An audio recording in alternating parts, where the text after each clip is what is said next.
नागपूर येथे NS6 वर आदिवासी संघटनांचे रास्ता रोको आंदोलन।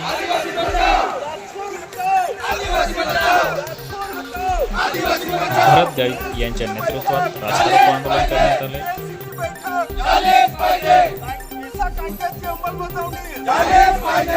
विविध 21 मागण्या घेऊन रास्ता रोको करण्यात आले।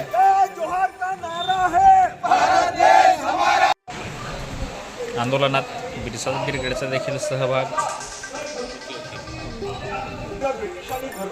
त्यावेळेला त्याचं डोकं कापलं आणि धरणगावचं जे रेल्वे स्टेशन आहे त्या रेल्वे स्टेशनच्या आस्थापना आम्ही मागणी आहे। आंदोलनादरम्यान वाहनांच्या लागलेल्या लांबच लांब रांगा। ॲडवायझरी कमिटी या महाराष्ट्र राज्य मुख्यमंत्री